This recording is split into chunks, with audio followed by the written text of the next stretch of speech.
This is Jeff Perryman, and this is a teaching demonstration on the recovery and recharge of a 410A HVAC system. The reason a technician may need to recover the gas out of any HVAC system varies. For this teaching demonstration, we're going to say that a technician arrives to a customer's house and discovers after connecting the gauges there is low suction pressure in the system. There are three primary reasons why the suction pressure of an HVAC system may be low. One such reason may be that there is insufficient heat getting to the evaporator in the system. The primary cause of insufficient heat getting to the evaporator varies, but the end result is there is a minimization of airflow across the evaporator coil. By checking superheat, it will indicate if the low suction is caused by insufficient heat getting to the evaporator. To check superheat, you would normally attach a thermometer designed to take pipe temperature on the suction line. You will then take the suction pressure and convert it to temperature on a temperature pressure chart. If you subtract these two numbers, you will obtain superheat. For most HVAC systems, the superheat should be approximately 10 degrees Fahrenheit. If you are measuring superheat near the compressor, it will probably be from 20 to 25 degrees Fahrenheit. If you find that the superheat is 10 degrees Fahrenheit or somewhere close to that number, then more than likely insufficient heat is getting to the evaporator, and the issue is not being caused by low refrigerant. There is another reason that a technician may find low suction pressure in the HVAC system. Low suction pressure may also be caused by a defective metering device. Metering devices in each system varies, but most systems use a thermostatic expansion valve or TXV, or simply an expansion valve. In smaller systems such as refrigerators or small window unit air conditioners, you will typically find capillary tubes as the expansion device. A technician may check superheat in a system and find it to be extremely high. A high superheat does indicate low refrigerant in the evaporator, but it does not necessarily indicate low refrigerant in the entire system. The only way you can test for this condition is to also check the subcooling of the HVAC system. Generally speaking, superheat indicates how much refrigerant is in the evaporator, while high superheat indicates not enough refrigerant and low superheat indicates too much. Subcooling gives an indication of how much refrigerant is in the condenser. If a system has a TXV, as most home units do, it should be approximately 10 to 18 degrees of subcooling. If subcooling is excessively high, it indicates refrigerant is backing up in the condenser. It is very important to check the subcooling on a system that indicates high superheat to make sure you really do need refrigerant to be added to the system. If you begin to add a small amount of refrigerant to the system and the subcooling increases, but the superheat doesn't change, the problem is more than likely with the metering device. Our technician has found that the superheat is high and the subcooling is low. The technician has now diagnosed the problem as low refrigerant in the system. Low refrigerant in the systems always indicates there is a leak. All leaks must be properly repaired before adding new refrigerant to the system. 410A is a mixture of two gases. While these two gases have a very close boiling point, they are still slightly apart from one another. The glide, or difference between the boiling points of the two gases, is approximately 0.2 degrees Fahrenheit. This number seems low. However, there are conditions that exist that will cause one gas to evaporate more rapidly than the other during a leak condition, leaving an imbalance in the mixture of the gases, which will cause inefficiencies in the HVAC system. In practical terms, if the leak is low, you could top off the system. However, there is still a leak present somewhere in the system. The only situation where it may be acceptable to simply top off the system is if you find the leak to be at one of the locations where you place gas into the system. If you do find a leaky valve core, you can replace the valve core with a special tool designed to replace it while the system is under pressure. After valve core replacement and leak check, then you could top off the system of 410A, since the two refrigerants contained within 410A are very close to each other. If the leak was significant or you simply don't know the condition of the system, by far the safest measure is to recover all the gas out of the system, repair the system leak, and then replace the gas with fresh 410A. It is imperative that all HVAC technicians have, maintain, and use their PPE, personal protection equipment, for the recovery and recharge of a 410A system. Probably should include at a minimum of a pair of gloves and a face shield. Any technician that has ever received refrigerant burns while disconnecting hoses from a unit will appreciate a pair of gloves. Likewise, any technician who has ever had refrigerant spray in their face will appreciate a face shield. While PPE is very uncomfortable to wear in most situations, it is always the best practice to use it since your eyes or your hands could depend on it.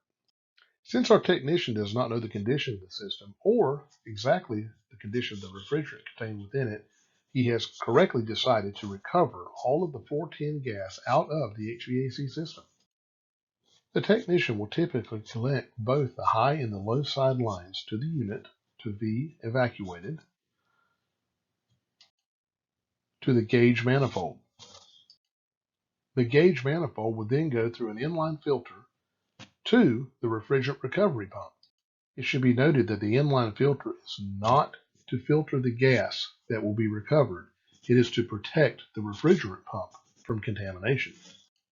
The refrigerant pump is then connected to the vapor side of the recovery cylinder. The recovery cylinder is placed on a scale.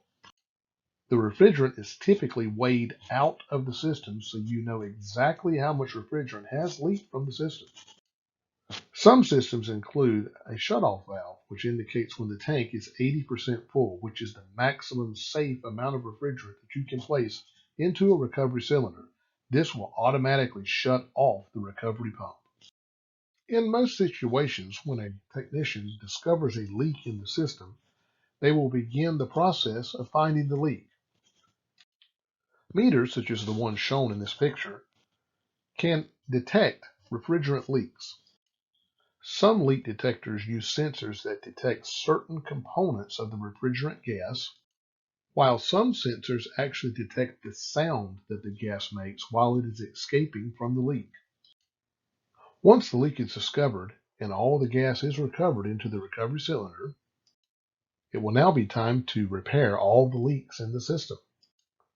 Once the technician feels that all the leaks have been repaired, the technician will then pressurize the system with dry nitrogen gas.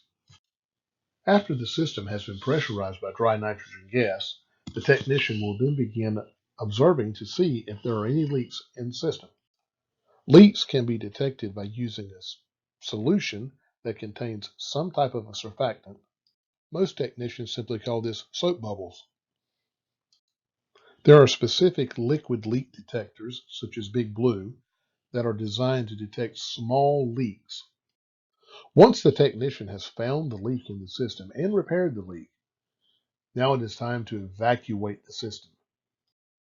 Evacuation of an HVAC system is simply drawing a vacuum on the system. Evacuation of the system ensures two things: that most contaminants and most moisture has been removed from the system. In some older textbooks, you will see evacuation or the vacuuming of the system referred to as dehydration of the system. As a vacuum is drawn on the system, all latent moisture within the system boils off.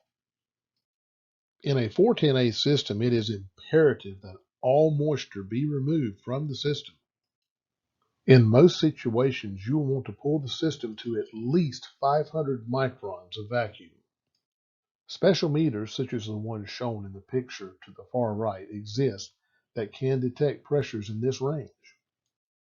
Before evacuation begins, it is very important to test the pump to see if it is capable of producing such a low amount of vacuum. Most pumps should be able to draw down to at least 50 microns of vacuum. However, some pumps may only be able to draw down to 150 or 200 microns. For an entire system, however, 500 microns is the accepted standard of vacuum for the system before the replacement of the refrigerant begins. It is incorrect for a technician to draw a vacuum on a system, then wait to see if the system vacuum leaves.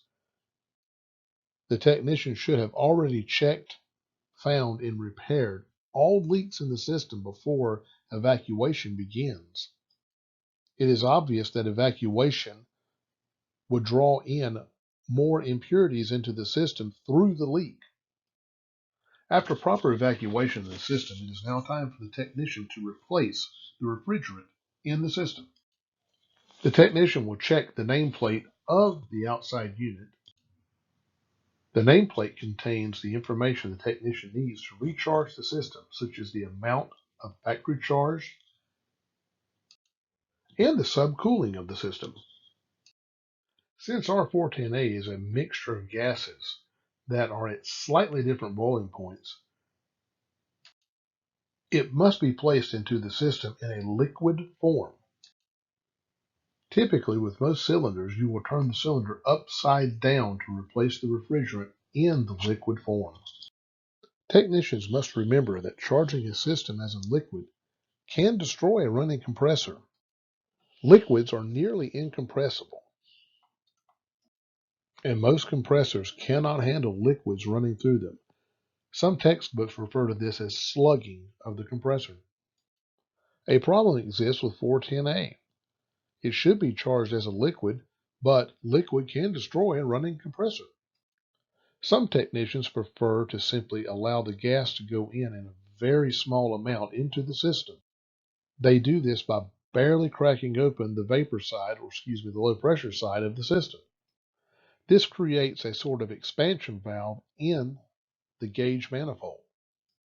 This charging method is typically very slow, and typically a technician will become irritated by the amount of time they're spending placing gas into a system, especially a system that contains a large amount of gas. And they will begin to open the valve up, which can cause slugging in the compressor and can cause destruction of the compressor. Devices such as the one pictured below, called a quick charge, do exist, which allow the liquid to be changed into a vapor right before the gauge manifold. This ensures that the compressor only receives vapor, not liquid. It should be noted that the normal pressures of 410A at normal temperatures allow for it to be initially charged into the system without the assistance of the compressor.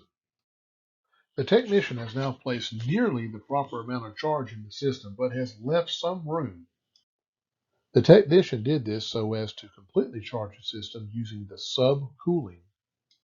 As was seen on the nameplate in the previous slide, this particular system uses a TXV, thermostatic expansion valve. The TXV controls the amount of refrigerant in the evaporator.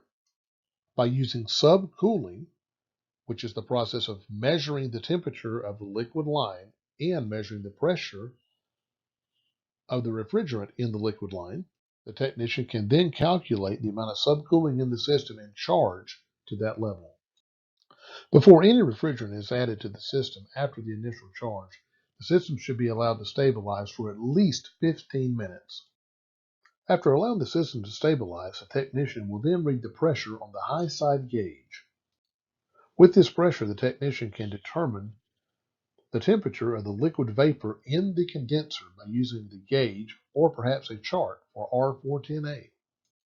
Subtracting the gauge reading from the temperature sensor reading will give you the subcooling temperature. Since the technician intentionally low charged the system, the subcool will be low. The technician will then add a very small amount of refrigerant back to the system. The technician must allow the system to stabilize and then recheck the subcooling. This process repeats over and over until the proper amount of subcooling, in our example 10 degrees Fahrenheit, is obtained. I would like to thank the interview committee for allowing me to present my teaching demonstration via a PowerPoint.